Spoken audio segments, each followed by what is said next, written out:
Hi guys, today we are going to show you 3 completely different dip recipes. They're actually quite nice when you, for example, on a weight loss journey, eat many vegetables but just don't know where to dip them into to make them a bit more interesting. Well, let's start off with the first recipe. The first one is the red pesto. We make it with sun-dried tomatoes over here, some cashews and also basil. It's a super simple recipe, only needs I think in total 7 ingredients, all dumped into the food processor, and we have it finished in roughly 3 minutes, I would say. Let's start off with half a cup of sun-dried tomatoes.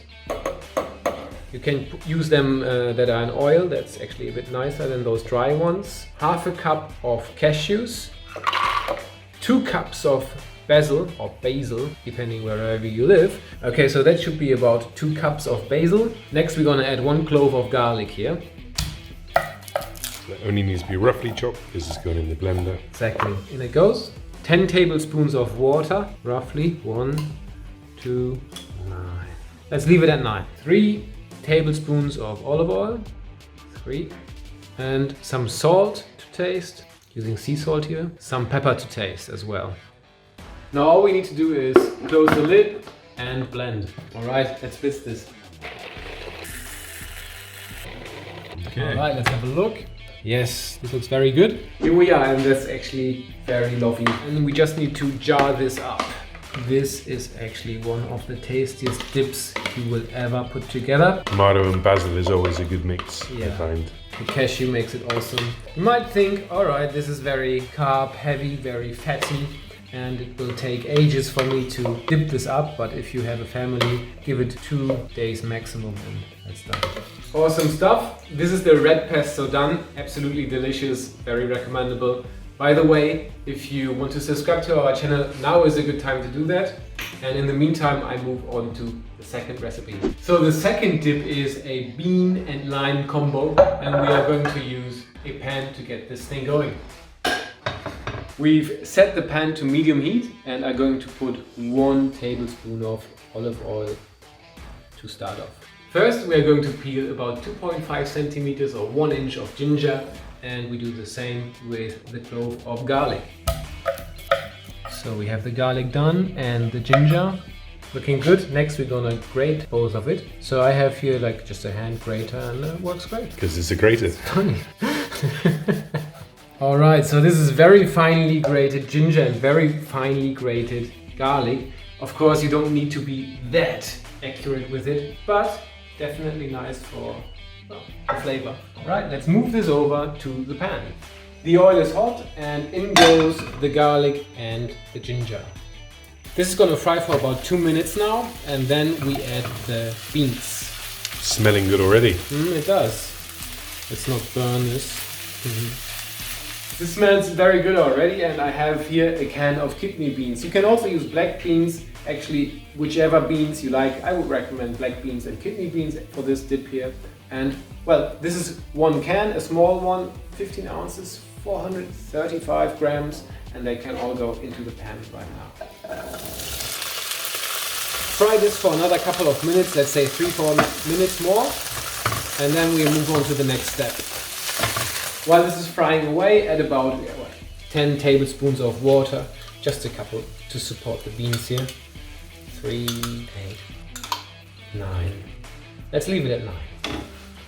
Right, so that looks good already. I turn off the heat and add about half a lime. Squeeze out everything. Now let's finish this off with a pinch of salt. A similar pinch of pepper, well, slightly less. Right then, to make a dip out of it, we need to make it smooth. To be quick, you can just use a fork or potato masher to get this done. I will use the blender because I want to have it proper smooth. Food processor time. This is looking very good. Alright then, let's get this into a jar. Again, absolutely beautiful recipe for your veggies, celery stalks, for your cucumber. Alright, here it is, the bean lime dip. Zesty, tangy, very tasty. Let's move on to the third recipe now. The last dip we are going to make is a Persian cucumber dip, and it's yogurt based. So actually Greek yogurt based, ironically. And well, this is how it works. We are going to use half a cucumber and we need to get the water out of it.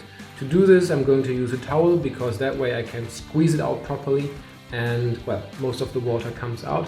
You don't need to do this, but I think it definitely makes the dip creamier. Okay, good. Cool. Let's move over to the sink. All you need to do now is squeeze a bit. That's working really well. Yeah. Here we are now. Let's dump this into the bowl. I'm gonna sort out 4 tablespoons of mint now. Sort of roll it into a cigar shape. Sort of. Off it goes into the bowl. So that was 4 tablespoons of mint. Next we have roughly half a handful of raisins. Let's put them in there as well. And finally let's stir in about a cup of Greek yogurt. A pinch of salt, pinch of pepper. Now let's give it a good stir. You see how this is not liquidy at all? Like if you don't drain the cucumber properly, you have a very runny yogurt dip. If you're able to drain it with a towel, for example, then it will be nice and thick and yeah, much more flavorful. This looks beautiful. Our dip is sorted here. We're on to the decoration part of things. I'm gonna rip into a couple of mint leaves here. That looks good already. Right, some walnuts, a drizzle of olive oil. Much nicer already, isn't it? So that's the cucumber mint Persian dip sorted. Alright guys, so that's 3 recipes done. I really hope you like them. Actually, I have a favorite, but I'm not going to tell you which one it is. If you try them, let me know what's your favorite in the comments below. And yeah, sure enough, see you in the next video. Bye!